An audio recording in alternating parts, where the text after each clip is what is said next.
So today we got the new HaiTun WaveRider cube, the WaveRider V1. I've actually been wanting to get this for a while now, ever since seeing the Cubicle's unboxing on it, so let's actually open it up.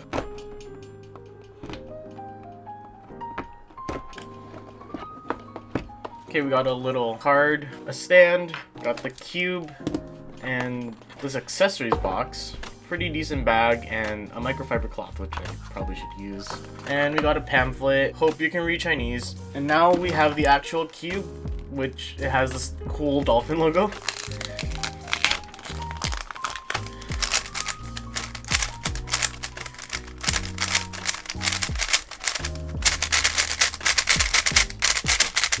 Oh, it feels like different than what I normally am used to. The center caps kind of remind me of like a Tangyun V3 for some reason. I don't know why. It kind of does look like that, and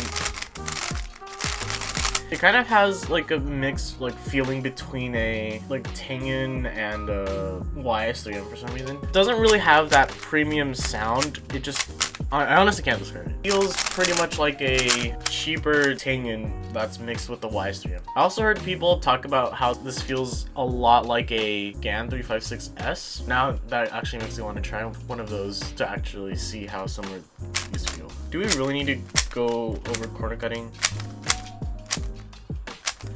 I think it's safe to say it's pretty much the same as most other cubes today. Like, I don't think it's anything special whatsoever. Let's do a solve.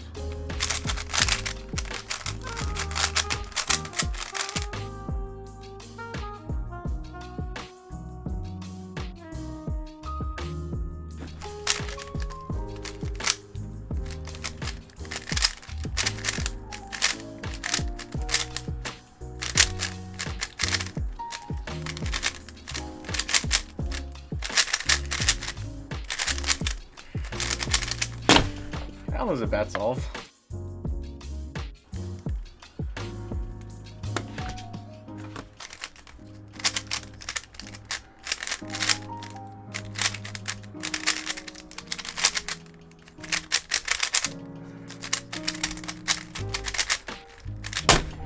Yeah, I think what I'm gonna do now is I'm gonna set this up a little bit and then do a bunch of solves and review it.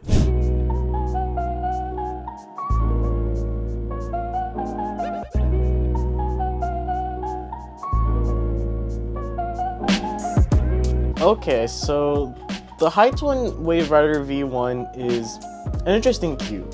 It's made by a new company that has just started making cubes, and there's currently like two versions. Right now, there's the standard version and the flagship version that I have, which is this one.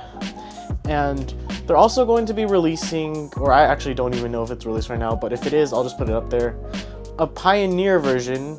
So it kind of actually means that they're going with the X-Man Tornado V3 versioning routes. For the features of this cube, it has a customization system, this cool logo, and it also has a magnet adjustment system. It also has a customization system, which I feel like it's a little bit, you know, too confusing. So basically, if you take out the center cap, you have a screw, which you probably shouldn't actually use because you have two rings on the inside, which one of them, the inner ring, controls the axis distance. The other one controls the spring compression. For the outside one, you turn it counterclockwise, and whatever lines up with the number 1 on the inner ring is what setting the spring compression is on. And for the inner ring, the notches of the centerpiece is where you can tell what setting you're on for screw tension or axis distance.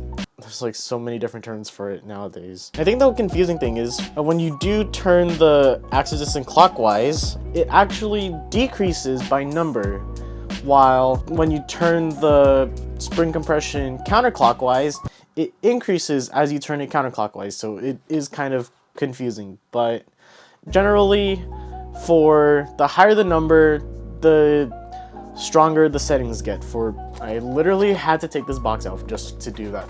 And for the magnet adjustment system, there's 6 settings, and for some reason, the higher the number, the weaker the magnets actually get for whatever reason. While for most other cubes, the higher the number, the stronger the setting gets. And you also have to magnetize both sides of the edge piece magnet adjustment system, so that leaves you with 24 adjustments, which is honestly pretty tedious. And now for the feel of the cube. It kind of feels in between like a Ting V3 and a YS3M in my opinion, but I've heard people say that it feels just like a GAN 356S. For the general feel of the cube, it's really fast.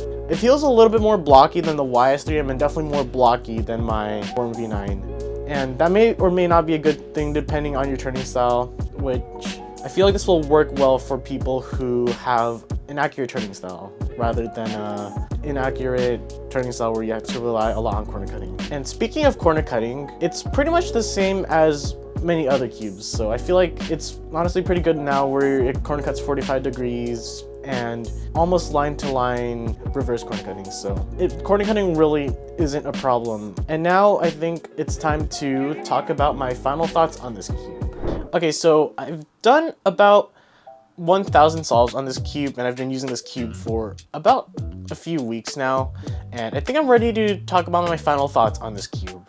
So the WaveRider V1 is actually a pretty good cube. I don't think it's really that mind-blowing or the best cube, but I think for their first cube, I think it's pretty good. I feel like they've got the fundamentals of a good cube, right? Like the corner cutting is pretty good, the customization system exists, and the magnet strength is pretty good depending on like what setting you use, and there isn't really any glaring problems that the cube has, like breakage, or at least right now. I think they've got it all on point right now. So the performance of it is actually kind of good. You do get a little bit slower times on this cube in comparison to like the Worm V9 or the YS3M, but I think it's probably because I'm not really used to the feel and blockiness of this cube yet.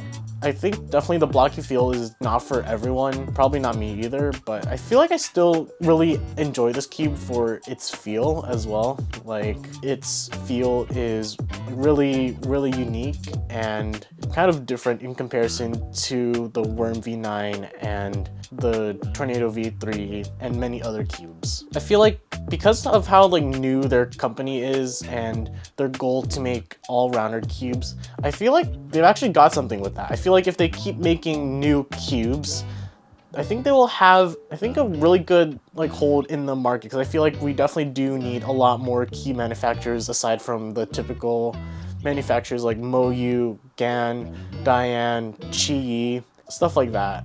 I think that the more cubes they make, the better they will get if they play their cards right and figure out like a new feature to add. And actually, speaking of features, I think it's definitely like pretty feature packed in the middle in comparison to most other cubes. Like it doesn't have corner to core magnets, but it does have those magnets in the edge feet and the corner feet basically.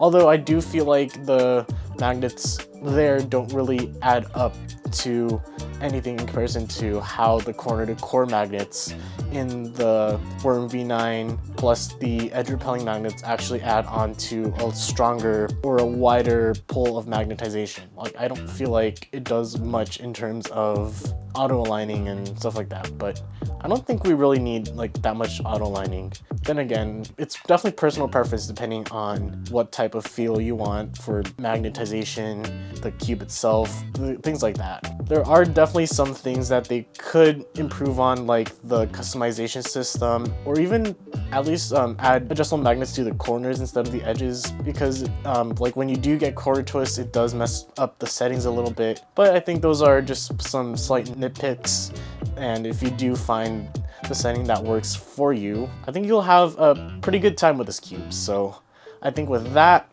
thank you all for watching, and I'll see you all next time. Bye.